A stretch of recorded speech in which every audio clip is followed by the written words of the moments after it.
পক্ষে না যারা মুসল্লি নয় তার পক্ষে? মুসল্লি কারা? যারা নামাজে আসে, নামাজ পড়ে, তারাই তো মুসল্লি। তাদের পক্ষে মসজিদ থাকবে।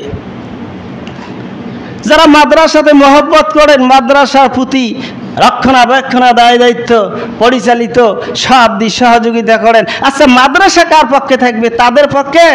না যারা মাদ্রাসার বিপক্ষে থাকে, রাসূলের ঘরের বিপক্ষে থাকে, আর মাদ্রাসা আসছে কোথার থাকি? আমি একদিন বলেছিলাম দারুল আরকাম নামে একটা মাদ্রাসা, এটাই হলো রাসূলের মাদ্রাসা, এটাই হলো দারুল আরকাম তার নাম। আসহাবে সুফফা সাহাবীরা সেখানেই প্রশিক্ষণ দিচ্ছেন, কোরআন শিক্ষার প্রশিক্ষণ, হাদিস শিক্ষার প্রশিক্ষণ সেখান থেকে আসতেছে। এখন যদি আমরা মসজিদের পক্ষে থাকি, মসজিদে নামাজ পড়ি, আমরা মুসল্লি হই, মাদ্রাসার পক্ষে থাকি, মাদ্রাসায় ভালো করে চালানোর দায়িত্ব মাদ্রাসায় পড়ি, ইনশাআল্লাহ মাদ্রাসা মসজিদ আমাদের পক্ষে থাকবে, ইনশাআল্লাহ আমাদের পক্ষে থাকবে, সাক্ষী দিবে আমাদের পক্ষে। তাহলে মসজিদ, এখন বলবেন হুজুর তাহলে কোরআনুল কারিম খানা পড়ে মাদ্রাসা তো শিক্ষা দেয়, এটা পড়ে কি এদাত কি লাভ হবে? ছোট্ট করে বলি, দেখেন তো একটু আমার বন্ধুগণ, আমার ভাইরা, লক্ষ্য করেন বাপজান, ছোট্ট একটা উদাহরণ দেয়। এই পৃথিবীর জমিনের মধ্যে আমরা গ্রামগঞ্জের মানুষ, আমরা সবাই হাঁস মুরগি পালি, বাসার মধ্যে দেখা যায় মুরগি, সকলের বাসার মধ্যে প্রায় বাসায় মুরগি পালি। ভাইজান লক্ষ্য করে দেখবেন, এই মুরগি যখন ছোট্ট ছোট্ট বাচ্চাগুলো নিয়ে বের হয়, বাচ্চা থাকে, বাপজান দেখা যায় যদি চিল যদি হামলা করে, একদিকে হামলা করে, এই মুরগি দেখবেন এই বাচ্চার সঙ্গে বাচ্চা যেই চিল আছে, বাচ্চা ছেড়ে চিলের পাশে দৌড় দেয়, আবার এই পাশে দৌড় দেয়, আবার এই পাশে দৌড় দেয়, আবার একবার দেখা যায় সব বাচ্চাগুলো নিয়ে দুইটা পাখা দিয়ে আবৃত ভাগে তাদেরকে হেফাজত করে। বলেন সুবহানাল্লাহ। মুসলমানে বলার কারণটা কি? কিয়ামতের ময়দানে যখন বিচার শুরু হয়ে যাবে, কবরের মধ্যে যখন আযাব আসবে, ডান দিক থেকে আযাব আসবে, বাম দিক থেকে আযাব আসবে, সামন থেকে আসবে, পিছন থেকে আসবে, মুসলমান বিশ্ব নবীর ঘোষণা অনুযায়ী যারা কোরআনুল কারিম খানা তেলাওয়াত করেন, যারা কোরআন শেখেন, যারা কোরআনের আমল করেন, যারা কোরআন বাস্তবায়নের জন্য চেষ্টা করেন, এই মানুষগুলোর জন্য কোরআনুল কারিম খানা একদিকে মুরগির মতো করে প্রত্যেকটা আযাবকে হটাইয়ে দেবে। জোরে কোন সুবহানাল্লাহ। আর কিয়ামতের ময়দানে বড় শাফাআতকারী হবেন, শাফাআতকারী হবেন যারা কোরআন যাদের পক্ষে থাকবে, যারা কোরআনুল কারিম খানার পক্ষে থাকে, কোরআনুল কারিম খানা তেলাওয়াত করে আমল করে, ও মুসলমান কোরআনুল কারিম হবে সবচেয়ে বড় শাফাআতকারী। জোরে কোন সুবহানাল্লাহ। কোরআন শাফাআত করবে মানুষকে, আযাবকে হটাই দেবে। তাহলে কোরআনের পক্ষে থাকার দরকার, কোরআনের কাজ করার দরকার, কোরআন আমল করার দরকার, তেলাওয়াত করার দরকার আছে না নাই? কোরআনুল কারিম খানা আমরা সবাই তেলাওয়াত করব। অনেকে অনেক কথা বলে হুজুর অর্থ বুঝি না, তাতে কি লেখি হবে? অর্থ বুঝি পড়লেও লেখি হবে, না বুঝি পড়লেও কি হবে?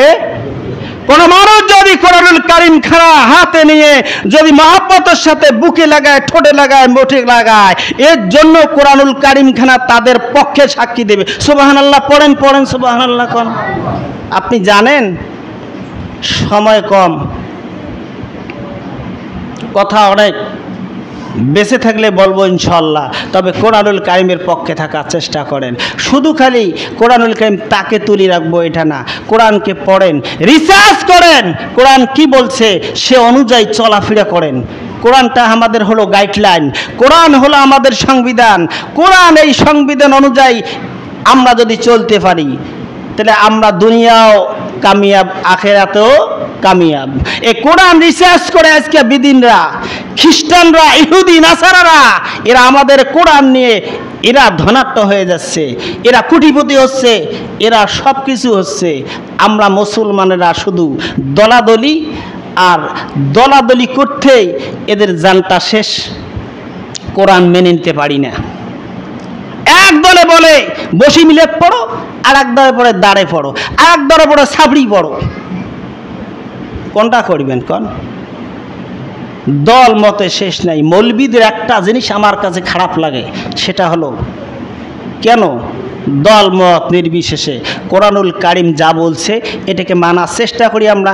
দল বাদ দেন তো, জাতীয় পার্টি জামাতি ইসলাম, আপনার কি কয় আওয়ামী লীগ, বিএনপি, ইসলামী আন্দোলন, জাসদ বাসদ, যারা দল করেন না খাসত আছেন তারা খাসত, এই সবগুলো মিলিয়ে আসেন তো কোরআনুল কারিম খানা আমাদের কেতাব, সবারে কেতাব। তাহলে যদি কোরআনুল আমাদের সকলের কেতাব হয়, দল মত নির্বিশেষে কোরআন কি বলছে এই কোরআন অনুযায়ী আমরা পড়ি এবং আমল করি, বাস। এটা হলো বড় দল। একটাই দল হিজবুল্লাহ আমি মনে করি, আর একটা দল হলো হিজবুস শাইতান। কোরআনের ভাষা এটা, হিজবুল্লাহ, হিজবুস শাইতান, দুইটি দল, একটা শয়তানের দল, একটা হলো আল্লাহর দল।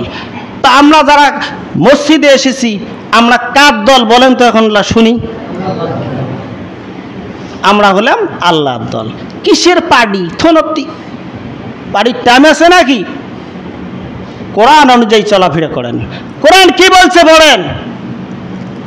তবে হ্যাঁ, একটা সমস্যা হবে, সেটা হলো কেউ বা লা ইলাহা বললে, আমি আরো বলছি, কেউ বা লা ইলাহা বললে কি দেয়? কি দেয় এখন তো? মানুষের সামনে যদি, মানুষের দরজার সামনে গিয়ে, বাড়িতে গিয়ে, মানুষের বাড়ির দরজার সামনে গিয়ে যদি বলে লা ইলাহা ইল্লাল্লাহু মুহাম্মাদুর রাসূলুল্লাহ, কি কয়? কি ধরিয়েছে এখন? তাহলে ওরা কি বোঝে? ফকির আছে, ভিক্ষা দাও।